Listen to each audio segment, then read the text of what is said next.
Welcome to the Coin Bureau Weekly News Roundup. Here are the top stories in crypto this week. Crypto market shift. BTC and ETH move sideways as some altcoins start to rally, leading to speculation that alt season is imminent. Here's why it might be too soon to get excited.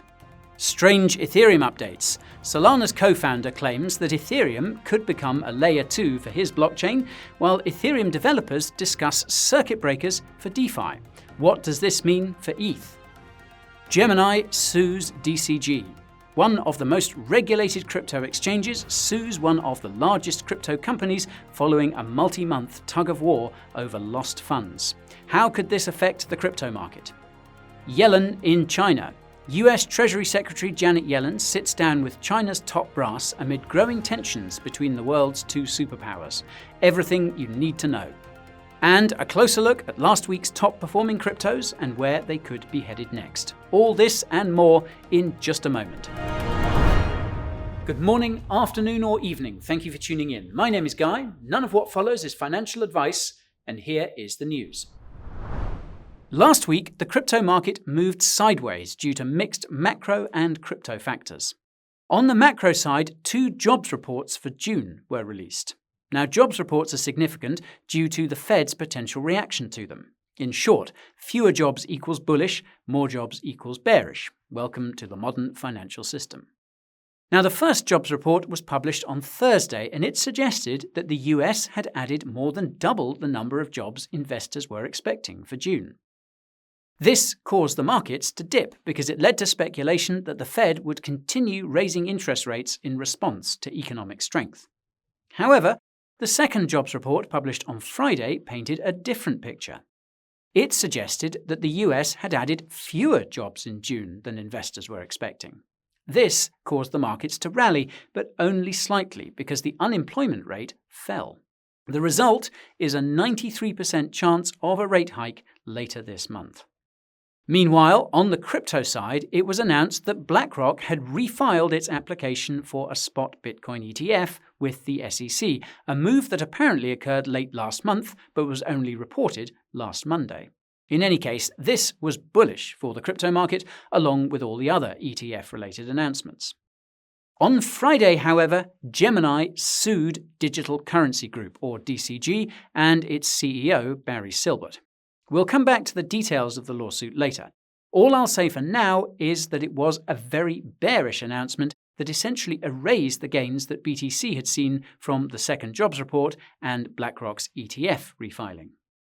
What's interesting is that Bitcoin dominance continued to hold steady, while Ethereum dominance saw a slight decline.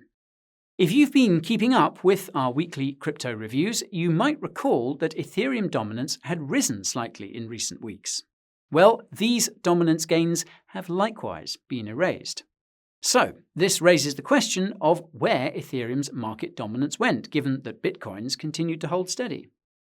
Well, the answer seems to be altcoins, mainly competing layer 1s like Solana and Avalanche. This is fascinating considering that these competing layer 1s have seen extreme regulatory scrutiny of late. If you watched our videos about the SEC's lawsuits against Coinbase and Binance, you'll know that Sol was labeled as a security in both. Some exchanges, including Robinhood and Revolut, have since announced that they would be delisting Sol and other so-called crypto securities for retail users in the US. And therein lies the solution to this mystery. Although retail investors are being restricted from these cryptos, institutional investors are not. Considering there's been a resurgence in institutional interest in BTC since BlackRock's spot Bitcoin ETF filing, it's possible that this interest is spilling over slightly into alts. This would make sense for competing layer 1s like Solana and Avalanche, since they've both been very popular with institutional investors in the past. Some would say that their recent price action is a sign of institutional accumulation, but as you'll see later, there is much more to this story. Speaking of Solana, co-founder Anatoly Yakovenko believes that Ethereum could become a layer 2 for Solana. Yes, you did hear that correctly. Ethereum becoming a layer 2 for Solana. In a tweet thread, Anatoly insisted that this is, quote, probably more likely than you might think at first glance. Obviously, almost every response to Anatoly's thread was, why would Ethereum ever do that?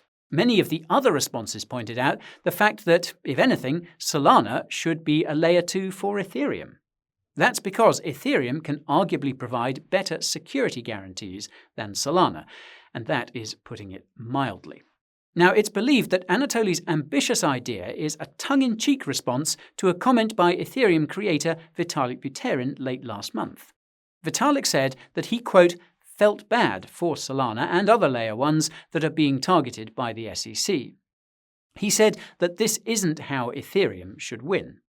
Notably, Vitalik added that, quote, this is especially true since the real competition is not other chains, it's the rapidly expanding centralized world that is imposing itself on us as we speak. Truer words have never been spoken, given that central banks are rushing to create a global CBDC system. More about that in the description. Moving on.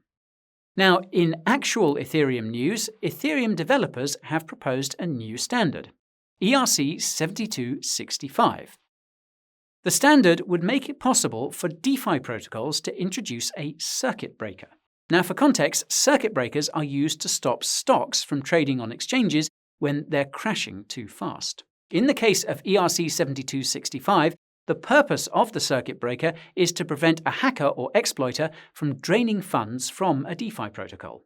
This new Ethereum standard was reportedly introduced as a potential solution to all the DeFi hacks and exploits whose losses have totaled more than $3 billion to date. Not surprisingly, the proposal has been met with plenty of pushback from the crypto community. Critics have pointed out that it would make DeFi protocols no different from their centralized equivalents, while proponents have pointed out that DeFi protocols wouldn't be obligated to adopt the new standard. That said, it probably wouldn't take long for this standard to become the, well, standard. Not only that, but the regulatory pressure on DeFi has been rising recently. Besides the SEC's recent lawsuit against the Barnbridge DeFi protocol, the EU's recently passed Data Act mandated a kill switch in smart contracts. Come to think of it, it's possible that the true purpose of this new Ethereum standard is to ensure that DeFi protocols on Ethereum can stay compliant with the Data Act. EIP 7265, which implements ERC 7265, effectively gives DeFi protocols the ability to implement a kill switch, something which could soon be required elsewhere. The good news is that this would result in more inflows to these DeFi protocols and to ETH, given that it's used as collateral and to pay for transaction fees. The bad news is that it could result in the end of financial freedom on Ethereum. For reference, financial freedom means the ability to use your assets however and whenever you want. A kill switch would kill financial freedom, at least on the DeFi protocols that implement this new Ethereum standard. Note that you can learn more about what Ethereum has been up to lately using the link in the description. But back to DCG. As was mentioned earlier, Gemini sued DCG and its CEO late last week. The series of events that led up to the lawsuit are beyond the scope of this video, but the TLDR is that a DCG subsidiary named Genesis went under after FTX collapsed, taking Gemini Earn down with it. Initially, Gemini and Genesis were committed to working things out, as the saying goes.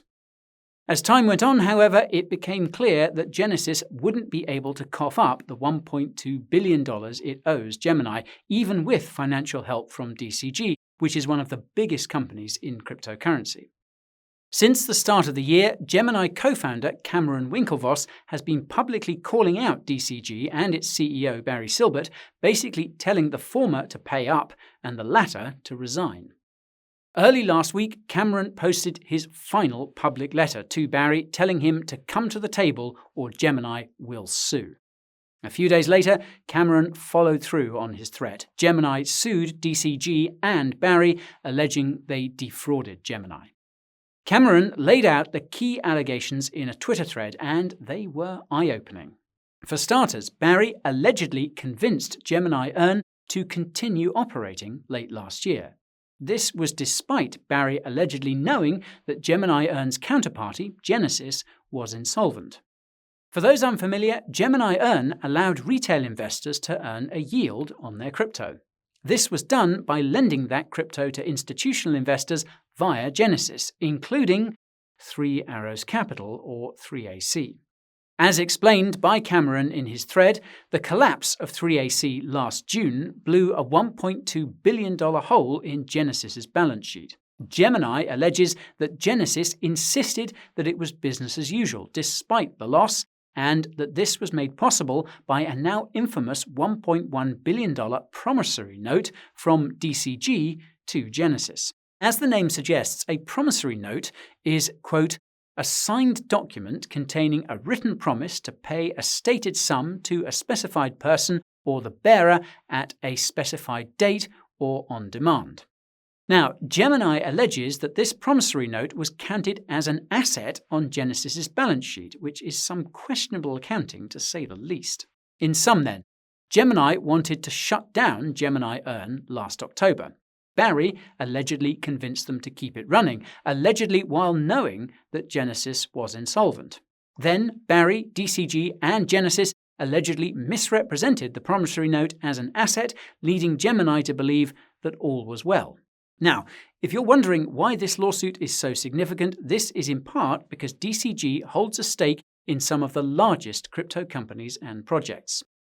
If DCG is forced to sell some or all of its stake in these entities to plug the hole left by Genesis, it could hurt the entire crypto industry. The significance of the lawsuit is also due in part to one of DCG's largest subsidiaries, Grayscale, which issues GBTC, a pseudo-Bitcoin ETF that holds almost $20 billion worth of BTC. If Grayscale or GBTC somehow get caught up in the crossfire, it could do direct and indirect damage to BTC. Now, we'll be doing a deeper dive into what's going on with DCG later this week, so stay tuned for that. In the meantime, I suggest watching our most recent DCG update using the link in the description. Now, before we turn to the charts, I want to draw your attention to a significant geopolitical event that occurred over the weekend. I am, of course, referring to US Treasury Secretary Janet Yellen's visit to China, a move which comes amid unprecedented geopolitical tensions between the two countries. To put things into perspective, earlier this month it was reported that the US was considering additional restrictions on the sale of microchips to China, namely those used in AI. China retaliated by announcing that it would be restricting the export of rare earth minerals used to make AI chips. In turn, the US retaliated by floating a proposal to cut China completely off from American cloud computing services such as Amazon Web Services, Microsoft Azure, and Google Cloud. This would likely be devastating to China, given that these big three account for almost 70% of global cloud computing. It's against this backdrop that Janet arrived in Beijing. According to the New York Times, she met with the who's who of the CCP. This included the recently appointed governor of the Bank of China, a man who is reportedly behind the country's crypto crackdown and its crackdown on the housing sector. What's odd is that Janet only had 10 hours of meetings with the CCP's top brass. It should come as no surprise then that there wasn't much progress made on any particular issue. In fact, Janet seemed to double down on the US recent restrictions on China in a speech she made while on her visit there. Janet's continued hawkishness makes her entire trip seem rather odd. Logically, if China was on the ropes, then they would be sending personnel to the US for negotiations, not the other way around. And yet, Janet seemed abnormally happy when meeting with CCP leaders, at least on camera. Macro analyst Michael Howell believes the trip may be related to the recent weakness in the Chinese yuan. He believes that the US has been weakening the yuan with the help of Japan, and that Janet flew to Beijing to force concessions from the CCP in exchange for the US taking its foot off the neck of the yuan. However, it's equally possible that Janet flew to Beijing to ensure that they don't sell too much US government debt when trying to defend the yuan. This seems more likely considering that the Bank of China stepped in to backstop the yuan late last month by selling US bonds for US dollars to buy yuan. If you watched our video about the debt ceiling deal, you'll know that selling too much long-term US government debt could damage the US banking system. This is why the Treasury has been issuing short-term US government debt to refill its bank account, and why it can't allow China to sell too many bonds. In other words, there seems to be a high-stakes Mexican standoff between China and the US. The US is threatening to restrict China's access to chips and to weaken the yuan, while China is threatening to restrict the US's access to the minerals required to make chips and sell US bonds to strengthen the yuan. Believe it or not, but this could have a profound impact on crypto, hence why we'll also be covering it in a video later this week. Lots to stay tuned for, in other words. Turning to the charts then, we can see that BTC is sitting on the Bollinger Band moving average on the daily chart. This moving average has been a key zone of support and resistance in the shorter term. If BTC falls below it, we could see a short-term downtrend. If it bounces, expect a continued uptrend. As for ETH, we can see that it's been stuck below this Bollinger Band moving average on the daily against BTC for quite a while, and it appears that a squeeze is forming. This means that we could see an aggressive move to the upside or downside for ETH relative to BTC in the next week or two. So, watch out. By the way, if this analysis is what you crave, then you have to check out Dan on Coin Bureau Trading, a pro trader breaking down the charts on the daily. Link is in the top right. Anyway, moving on, last week's top-performing cryptos were Shiba Swap, Solana, MakerDAO, Convex Finance, and Avalanche. Starting with Shiba Swap, its BONE token appears to have pumped in response to the news that Shiba Inu's Layer 2 scaling solution, Shibarium, will be going live in August. The reason why BONE is pumping is because it will be used to pay for transaction fees on Shibarium. Finally, a meme coin with utility. Jokes aside, BONE's price action has historically been as unpredictable as most meme coins. Funnily enough, it appears to be in a long-term uptrend with higher lows, but it simultaneously is in a long-term downtrend with lower highs. This is creating a massive triangle pattern that could explode up or down. As for Solana, its Sol coin appears to have pumped in anticipation of the Solana Day conference, which will take place in Paris later this month, alongside the ETH event. According to the Bollinger Band indicator, Sol is overbought on the daily and is also struggling to get above a key zone of resistance around $21. If it manages to push past $25, it could go higher, but if it gets rejected, it's going lower, possibly lower than most people expect. When it comes to MakerDAO, its MKR token appears to have pumped in response to everyone using liquid staked ETH tokens as collateral to borrow MakerDAO's DAI stablecoin. In fact, wrapped staked ETH has surpassed ETH as the primary collateral for DAI loans. MKR's weekly chart presents a mixed picture. On the one hand, it's overbought and is struggling to get above that key level of 1K. On the other hand, it's on the brink of a massive squeeze, meaning that if it does get above that key level, it could rally for weeks to come. But a rejection would crush it. Next up, we have Convex Finance's CVX token, whose pump is unexplained. Our best guess is that it has to do with the recent exploit of the multi-chain bridge, something that affected Curve Finance, which is intertwined with Convex Finance. The thing is that the exploit is bearish, not bullish. Regardless, CVX rallied, but this rally could be short-lived. That's because it's below the Bollinger Band moving average on the weekly and just finished printing a bearish candlestick pattern. When you throw that squeeze into the mix, CVX could see more losses if it doesn't get above that moving average ASAP. And finally, we have Avalanche, whose AVAX coin appears to have pumped because of a recent Avalanche event in Vietnam. It definitely helps that AVAX was one of the only Ethereum rivals that wasn't labeled as a security by the SEC in its aforementioned lawsuits against Binance and Coinbase. Unfortunately, AVAX's weekly price action paints a different picture. It's been stuck below the Bollinger Band moving average for a few weeks now and is in the middle of a massive squeeze. If it can't get above that $15 level and stay there for a few weeks, it could squeeze to the downside. And note that if you want to know why cryptos are pumping in real time, you can join the Coin Bureau Telegram channel. The link will, of course, be in the description. And that is all for today's Coin Bureau weekly crypto review. So if you enjoyed it, you know what to do. Hit that like button, subscribe button, and bell icon too. If you're looking to help those gains grow, then the Coin Bureau deals page is where you should go. We've got some juicy discounts on hardware wallets and some extraordinary bonuses at some of the top exchanges, all for viewers of this channel.